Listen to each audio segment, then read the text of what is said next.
Assalamualaikum warahmatullahi wabarakatuh. Bismillahirrahmanirrahim.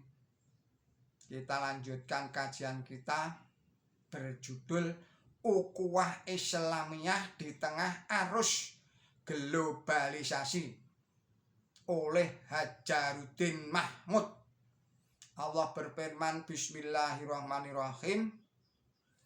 Dan berpeganglah kamu sekalian kepada tali Allah, dan janganlah kamu sekalian bercerai-berai, dan ingatlah akan nikmat Allah atasmu ketika kamu dahulu bermusuh-musuhan, lalu Dia menyatukan hatimu dengan kecintaan antara satu dengan yang lainnya, sehingga dengan nikmatnya kamu menjadi bersaudara.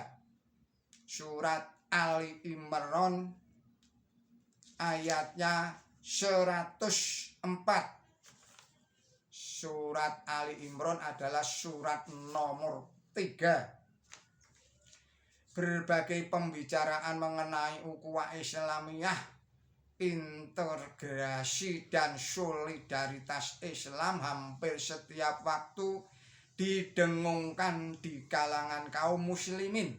Memang sudah semestinya lah demikian, sebab ukhuwah Islamiyah termasuk di antara kewajiban syariat yang mesti ditegakkan dan merupakan amil atau faktor yang sangat penting bagi kejayaan Islam.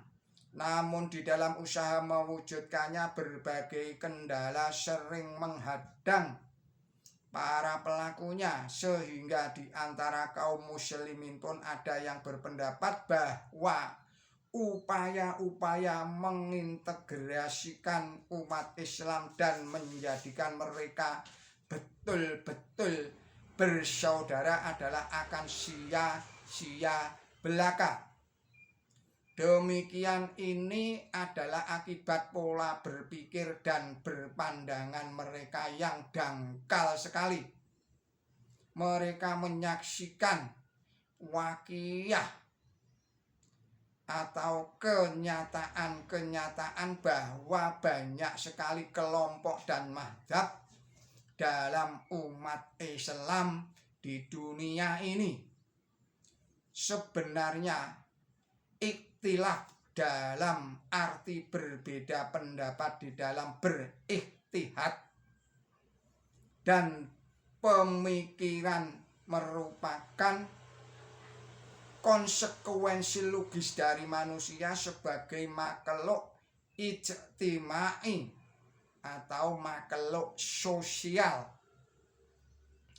Manusia menurut karakternya ini mempunyai kecenderungan untuk memilih kelompoknya masing-masing serta mendahulukan kepentingan kelompoknya sendiri.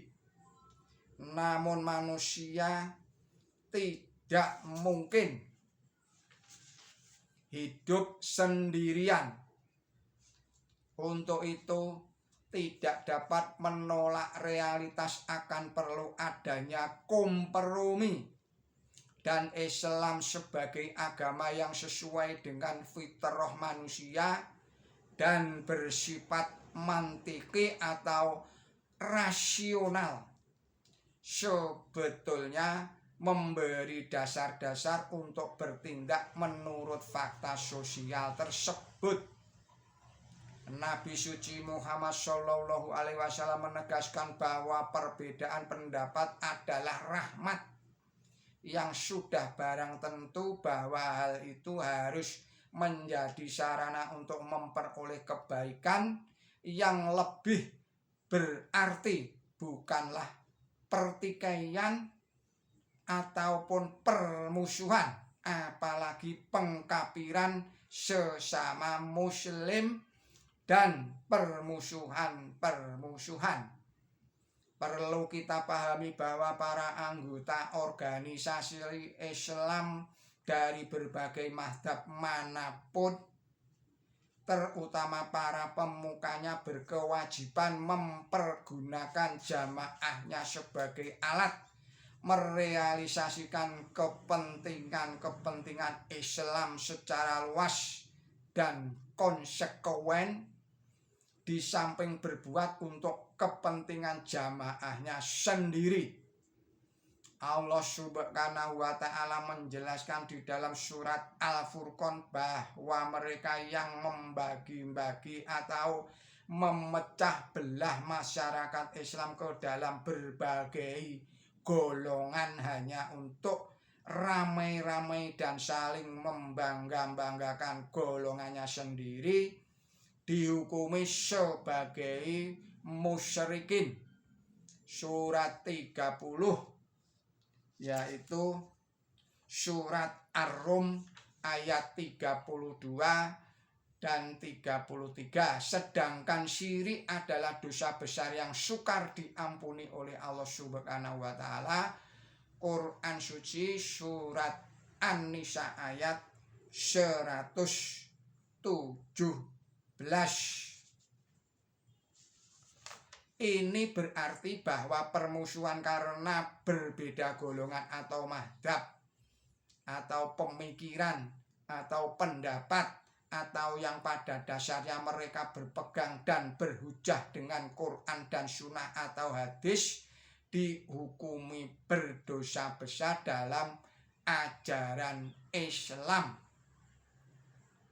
Kendati dapat dikatakan bahwa hampir semua ulama pemuka Islam, tokoh maupun pimpinan Islam telah memahami hukum yang diungkapkan tadi itu, tidak dapat disangkal bahwa masih banyak umat Islam yang bertikai dan menghabiskan tenaga mereka akibat perbedaan pandangan serta ijtihad.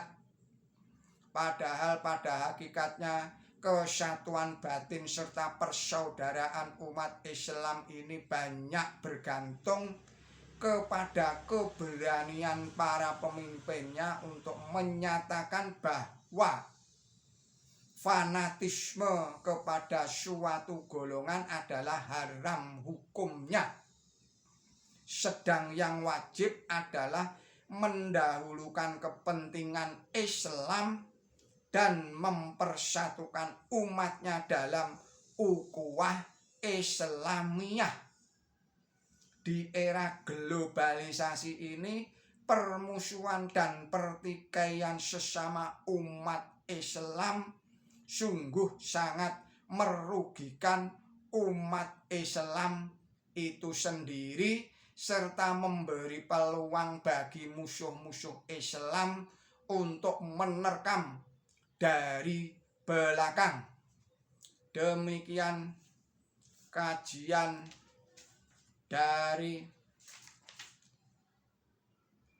Hajaruddin Mahmud. Billahi taufik wal hidayah. Wassalamualaikum warahmatullahi wabarakatuh.